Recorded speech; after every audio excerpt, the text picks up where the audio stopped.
दोस्तों, early financial आजादी में बहुत बहुत स्वागत है आपका। अशोक लेलैंड के बारे में हम वीडियो में बात करने वाले हैं। कंपनी की तरफ से इन्वेस्टर मीट हुई थी और इन्वेस्टर मीट के बाद से जो एक स्टॉक का प्राइस है अशोक लेलैंड का, तो यहां पर पॉजिटिव यहां पर रिएक्शन हुआ है। अब हम लोग चूंकि बिजनेस पर फोकस करते हैं तो यहां बिजनेस पर उन्होंने क्या कहा है इन्वेस्टर मीट पर, तो उसके बारे में हम फोकस करेंगे। तो सबसे पहले हम आईपीओ के बारे में बात करेंगे। किसका आईपीओ? अशोक लेलैंड की सब्सिडियरी। दोस्तों देखिए, अशोक लेलैंड की 6 सब्सिडियरीज हैं। हिंदुजा लेलैंड फाइनेंस, फिर हिंदुजा हाउसिंग फाइनेंस जो हाउसिंग कंपनी है, फिर हिंदुजा टेक, फिर जीआरओ, फिर स्विच, फिर ओम। ये सब कंपनियां हैं। इनफैक्ट स्विच और ओम ये एक फ्यूचर की जो अल्टरनेट जो टेक्नोलॉजी है, इलेक्ट्रिक व्हीकल, फिर ई मोबिलिटी, वहां पर काम करती है। लेकिन जिस आईपीओ पर फोकस रहने वाला है वो एनबीएफसी, हिंदुजा लेलैंड फाइनेंस, वहां पर आईपीओ का फोकस रहने वाला है, जिसकी लिस्टिंग अभी का जो फाइनेंशियल ईयर चल रहा है यहां पर एक्सपेक्टेड हो सकती है। दोस्तों अब 2008 में उनका इंसेप्शन हुआ था। 30,000 करोड़ के आसपास का उनके पास एयूएम है, 2,755 करोड़ का रेवेन्यू और 277 करोड़ का उनका प्रॉफिट है। और अशोक लेलैंड लगभग 60% हिंदुजा लेलैंड फाइनेंस को ओन करती है। तो आप इसको एक एनबीएफसी मान सकते हैं जिसकी लिस्टिंग प्लान हो रही है इस फाइनेंशियल ईयर में अशोक लेलैंड के द्वारा। दोस्तों अब देखिए, यहां पर जो फाइनेंशियल ईयर खत्म हुआ है तो अशोक लेलैंड के जो परफॉर्मेंस थे वो भी बहुत अच्छे रहे हैं और इस इन्वेस्टर मीट में उन्होंने अपने फ्यूचर के बिजनेस के बारे में बताया है। पहले मैं आपको बता देता हूं कि इस साल कैसा रेवेन्यू रहा है। जैसे 36,144 करोड़ का रेवेन्यू रहा है, हाईएस्ट रेवेन्यू अभी तक का रहा है। एबिटा उनका 3 गुना बढ़ा है, ऑपरेटिंग प्रॉफिट उनका यहां पर बढ़ा है और कंपनी अभी नेट डेट में भी नहीं है, कैश जो सरप्लस है वहां पर कंपनी आ गई है।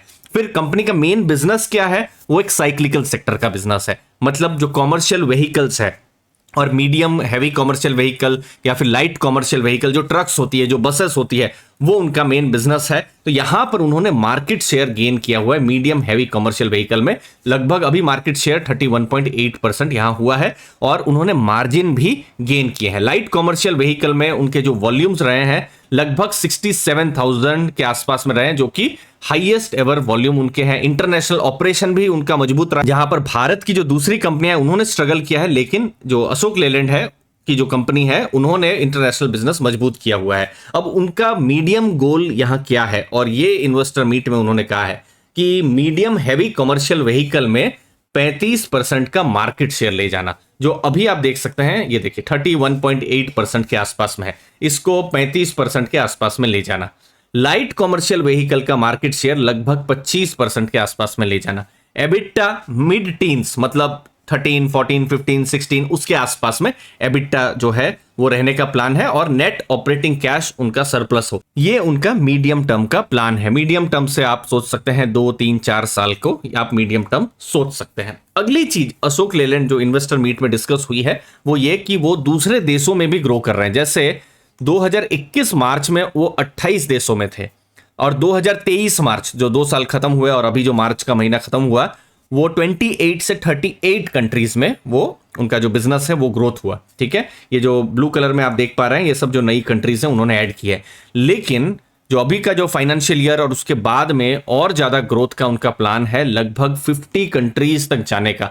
इनफैक्ट वहां पर अफ्रीका की कुछ कंट्रीज यहां पर रहने वाली है और साउथ ईस्ट एशिया की भी कुछ कंट्रीज जो देश है वो रहने वाले हैं और वहां पर जो भी वॉल्यूम है उसको डबल करने का उनका यहां पर प्लान है। तो ये सब कुछ एग्रेसिव प्लान अशोक लेलैंड की तरफ से देखने को मिल रहे हैं। लास्ट में कंपनी की तरफ से क्या गोल यहां पर है कि अगले 24 महीनों में जो अल्टरनेट फ्यूल है, जैसे अभी भविष्य में सीएनजी या फिर हाइड्रोजन, उससे रिलेटेड जो बहुत सारे जो व्हीकल्स आ सकते हैं, तो स्विच और ओम का जो प्लेटफॉर्म है वहां से नए प्रोडक्ट्स आ जाएंगे, ताकि जो पेट्रोल्स या डीजल से जो अभी चेंज हो रहा है, ट्रांजिशन हो रहा है दूसरा अल्टरनेट फ्यूल में, तो उनके पास प्रोडक्ट रहे।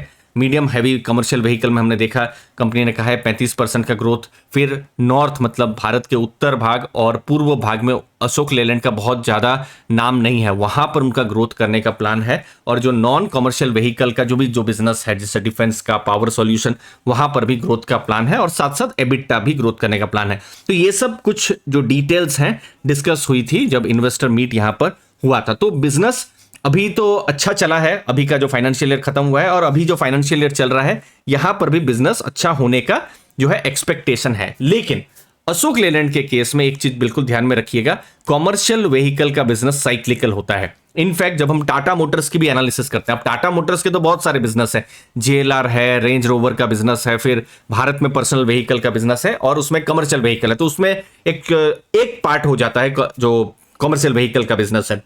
लेकिन ये साइक्लिकल है। साइक्लिकल क्यों? क्योंकि जब इकोनॉमिक एक्टिविटी बहुत ज्यादा होगी तो ये जो ट्रक्स हैं, बस हैं, उनकी बहुत डिमांड रहती है। और ये मैंने खुद भी एज एन इन्वेस्टर देखा है कि कुछ 2-3 साल ऐसे होते हैं कि जब बहुत ज्यादा ग्रोथ इनका होता नहीं है, इकोनॉमिक एक्टिविटी थोड़ा खराब हो रही है, कुछ बहुत ज्यादा ग्रोथ नहीं दिख रहा है, तो उस समय में जो इंपैक्ट पड़ता है वो कमर्शियल व्हीकल के सेल्स पर पड़ता है। तो वो चीज बिल्कुल ध्यान में रखना। इसलिए यहां पर इन बिजनेसेस में वोलेटिलिटी हमेशा ज्यादा रह सकती है। जैसे कुछ बिजनेस होते हैं, एफएमसीजी का बिजनेस, जहां पर तेल, साबुन, खाने पीने की चीजें वो रेगुलर यूज में रहती है, तो उनका स्टीडी ग्रोथ होता रहता है। यहां पर जो ग्रोथ है किसी साल में बहुत अच्छा रह सकता है, किसी साल में थोड़ा सा बिल्कुल नीचे भी चला जाए। और ऐसा ही एक्सपीरियंस हमको पिछले कुछ सालों में जैसे स्टील में देखने को मिला है या मेटल कंपनीज में देखने को मिला है, जहां पर सुपर साइकिल 2021 के समय में चल रही थी, लेकिन 2022-23 में देखिए स्टील के भाव कम हुए, रियलाइजेशन कम हुए। तो इसीलिए साइक्लिकल सेक्टर के लिए एक अलग टाइप की एनालिसिस जरूर चाहिए होती है। अभी हम साइकिल में कहां है बोल पाना बहुत ही मुश्किल है। फिलहाल जो पिछला 1 साल था एक अच्छी सुपर साइकिल जैसा चल रहा था जब हम कमर्शियल व्हीकल की बात कर रहे थे। अभी भी कंपनी के द्वारा जिस तरीके से गाइडेंस है, ऐसा लग रहा है कि जो साइकिल है वो ठीक ठाक ही चल रही है। लेकिन साइकिल कब से ये चीज ट्रिकी हो जाती है और उसके लिए बहुत ज्यादा जरूरत होती है कि लेटेस्ट जो डेटा आए, कंपनी का मंथ ऑन मंथ सेल्स कैसा हो रहा है, उसके ग्रोथ को देखा जाए। इनफैक्ट जो रिसर्च रिपोर्ट, ब्रोकरेज रिपोर्ट जो है उसको देखा जाए, जिससे हमको पता चल सकता है कि एटलीस्ट अगले 1-2 साल में साइकिल के बारे में क्या सोचा जा रहा है। अभी फिलहाल मैंने अशोक लेलैंड का जो प्रेजेंटेशन था इसको ऐप में मैंने दिया हुआ है। अभी जो लेटेस्ट जो ब्रोकरेज रिपोर्ट्स हैं वो भी अगले कुछ दिनों में मैं आपके साथ मैं यहाँ पर ऐप में शेयर कर दूंगा। अगर आपने ऑलरेडी ऐप को डाउनलोड किया हुआ है तो आप ऐप में ये सब देख सकते हैं। और साथ साथ में जो दूसरी भी जो कंपनियां हैं उनकी भी रिसर्च रिपोर्ट को मैंने डाउनलोड किया हुआ है, ये सब फ्री में आप एक्सप्लोर कर सकते हैं। साथ साथ में यहाँ पर कुछ फ्री मटेरियल्स भी हैं, फ्री लर्निंग क्लासेस भी हैं, फ्री वीडियोस हैं, इनको भी आप एक्सप्लोर कर सकते हैं। और ऐप में मैं रेगुलर लाइव क्लास भी लेता रहता हूं। मुझे उम्मीद है उन लाइव क्लासेस से भी आपको वैल्यू मिलेगी। और कुछ कोर्सेज भी हैं जैसे स्टॉक सिलेक्शन मास्टरी पर, फिर सेक्टर एनालिसिस पर, ये सब कोर्सेस आप बड़े डिस्काउंट में अभी आप अवेल कर भी सकते हैं। दोस्तों लास्ट में अशोक लेलैंड के ऊपर एक साइक्लिकल बिजनेस है जो अभी ग्रोथ कर रहा है और उम्मीद ये भी है कि वो ग्रोथ करता रहेगा। एक और लास्ट में चीज की जो स्विच है, जो उनका अल्टरनेट एनर्जी का जो प्लेटफॉर्म है, वहां पर स्टेक सेल को लेकर बहुत बातें पिछले साल हो रही थी, लेकिन अभी इस मोमेंट पर कुछ नया यहां पर नहीं हो रहा है। तो वो एक चीज रहेगी कि यहां पर मैनेजमेंट का क्या फोकस रहने वाला है। कोई बड़ा अगर इन्वेस्टर आ जाता है तो फिर बिल्कुल यहां पर पॉजिटिव हो सकता है। तो ये एक वेट एंड वॉच जैसा चीज रहेगा। तो ओवरऑल जो बिजनेस है एक न्यूट्रल जैसा बिजनेस है, जहां पर साइकिल्स पर बहुत कुछ फर्क पड़ता है और बिजनेस में इंपैक्ट पड़ता है। तो आपके कीमती समय के लिए बहुत बहुत धन्यवाद। थैंक यू दोस्तों।